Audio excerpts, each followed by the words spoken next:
Good evening, ma'am. Welcome to Business Today. Thank you. Good evening. Now, it's been just short of half a year of the minimum wage being implemented. What has been your assessment of the implementation?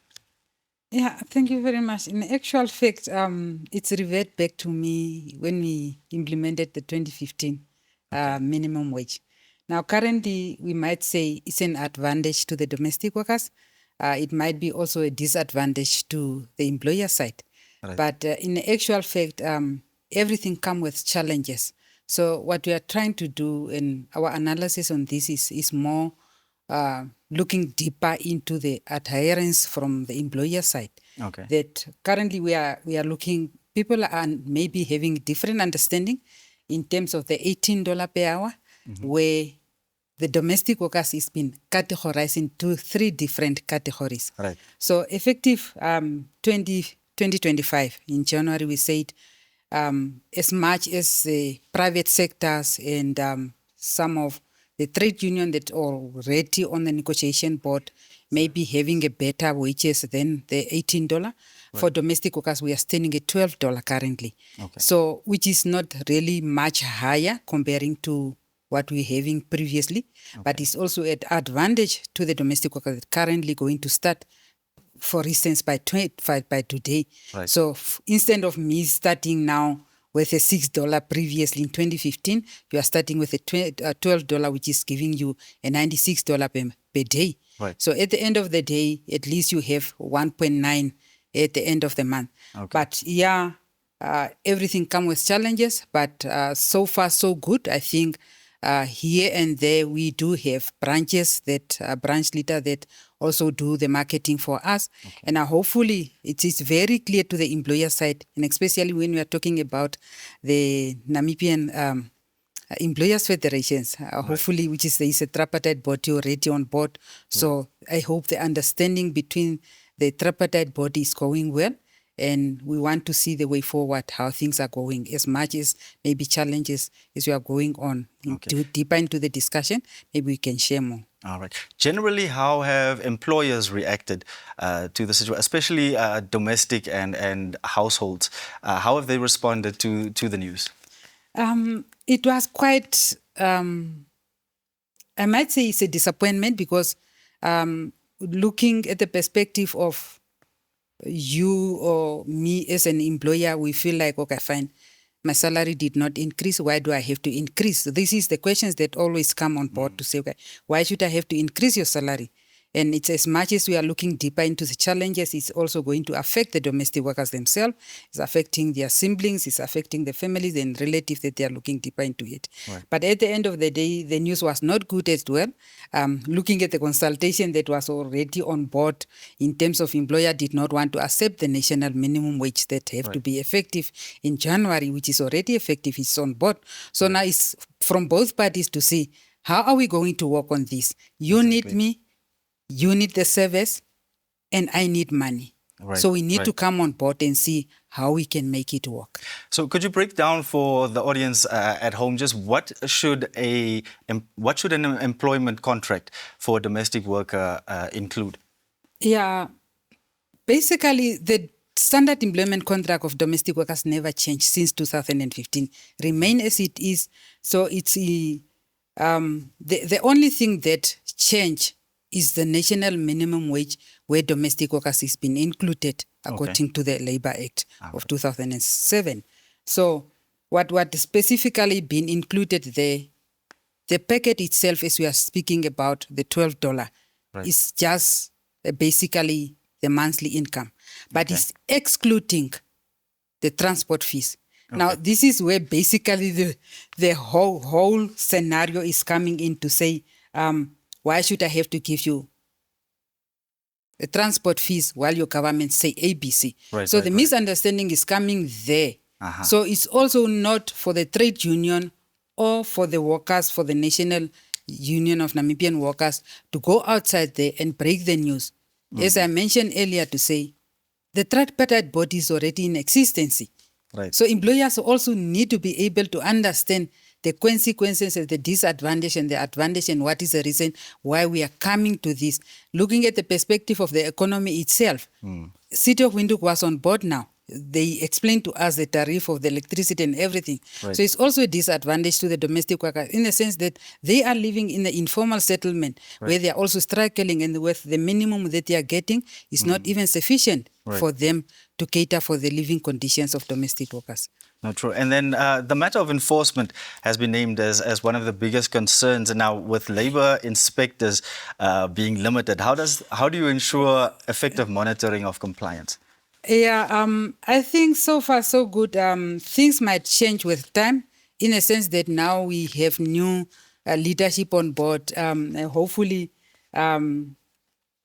Honorable Wiseman make it very clear that the working class must not be left out. So we need really, because we need these people on board. Without them, nothing will happen in our private household. So we need to be able to work together as a team and to look deeper as well. What is it that we need to do? As much as the enforcement of maybe the monitoring system at labor inspectors is one of the gaps, which is also in the Labor Act, that we maybe need to be able to walk deeper into it and see how can we be able to do as such. But as domestic workers, as much as they are working in private household, it's also difficult for one to come to my house and feel like, okay, fine, I want to inspect what's going on. And how will we be able to work together as a team to say, okay, fine, so that at least we can look deeper to say, okay, fine, are you at hiring? Does domestic workers been paid the national minimum wage, or are they still? We know, and I totally believe and I understand that the majority, currently, they are still at the minimum wage. So it is very difficult to attire now, because for the past 10 years that I was representing this organization, we were struggling almost for 5 years for employers to adhere to the minimum wage. What will happen now? And now they keep it at the minimum wage. And nowhere beyond. Exactly. Okay. Are domestic workers aware of their rights? And are they perhaps undermining their own benefit when they don't know, and they perhaps go step into those roles whereas Unity might have kept the minimum wage respected? You understand where I'm going at?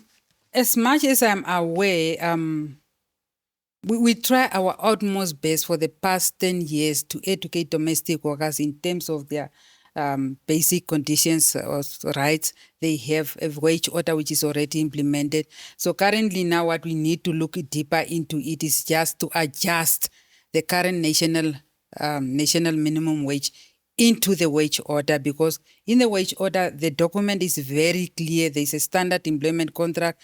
There is a registration form where employers are supposed to register their domestic workers to the Ministry of Labor, so that at least the data collections and statistic of domestic workers, so that at least the government must be aware, or all of us must be aware to know, to say, okay, fine, how many domestic workers in the capital city are being registered. The system, and I don't think and I don't believe that the system is still working, but the last consultation that we were having as a team of the trade union with the Honorable Wiseman, we say we look deeper into it. So we need also, as a union leadership, on our own perspective, to look and have an open discussion with the minister to say, okay, fine, this is what we want to be at least improve in terms of the wage order itself, the review of the wage order, and the adjustment of the national minimum wage, including in the wage order. So the wage order is very clear, and hopefully, if one don't want really to adhere to this, then it's just a matter of ignorance and don't want to respect the rights of the domestic workers. The domestic workers, they are aware, as much as they know that the domestic workers union is still in existence, and we are not the only union. There's also other unions under TUCNA and so forth. So as a team, we are working together to say we want to make sure that the domestic workers can be able to understand, as much as the document maybe is articulated in English, and some of them maybe we are not be able to understand very well. Right. So we use different platforms in terms of all the radio stations so that at least we can be able to articulate them in different vernacular. Because I'm sure the challenge is that anybody can be an employer of a domestic worker, so it's difficult. I don't have to fill in a company registration or anything like that. So it becomes... No, you need to. You need to. So exactly. that becomes the thing. How will I know that I'm working at your place if you Right. don't provide all your information? Right. In the sense that also even in our own applications form of recruiting domestic workers, we want to have those information so that at least whatever accident is happening in the private household, so that at least we can be able to say, okay, fine, Maria is working at Master Denzel, and how can we be able to have this consultation meeting Right. so that at least everyone can be on board. So then also empower them to go out and seek for jobs with that knowledge and being able to I convey think that. we've done a lot for the past 10 years. We educated them in terms of the basic rights itself. We tried to give education on Labor Act. We give them education on computer, occupation health and safety. We have a full pack. Maybe that we can also go deeper into it in other Right. sessions. I'm wondering, have you seen any trends perhaps emerge in response to the new tariffs, whether perhaps employers reducing the working hours or cutting on benefits to sort of still adhere to the law? As I mentioned, Denzel, earlier to say, it's everything comes with challenges. There's a disadvantage in every way. Right. So this is one of the biggest challenges that we are facing as a trade union representative, to say, as much as the new national minimum wage come on board, we knew already what is the challenges that will come to our offices and how are we going to deal with it, because we were dealing with this for the past 10 years. So this is not something new for us. When it's come to us, how are we going to deal with it? But at the other hand, we also need to look deeper into what is the reason why this person is also reducing the working days, and what is it that we need, what is our action afterwards, because you cannot just reduce my working days from 5 to 2, and then at the end of the day I was in this duty for more than 50 years. What is the disadvantage? How can we deal with all of this? So we need to go deeper into the Labor Act and say, okay, fine, this is what you're owing this person, and then we can start from scratch, because this is now a new employment contract that you are going to create for this person. It's not the old one. As much as she's there and you are reducing the days, you cannot just keep on and want to just vanish the past 15 years, and then we need to start over now in 2025. Well, Nellie, unfortunately, we'll have to let it go there. But yeah, very interesting conversation. Yeah. And one very useful to have right now. I hope people are sitting there with pens and notepads and making notes. Nellie, Kahua, thank you so much for joining us tonight. No, thank you very much. Hope we have enough time next time. Indeed.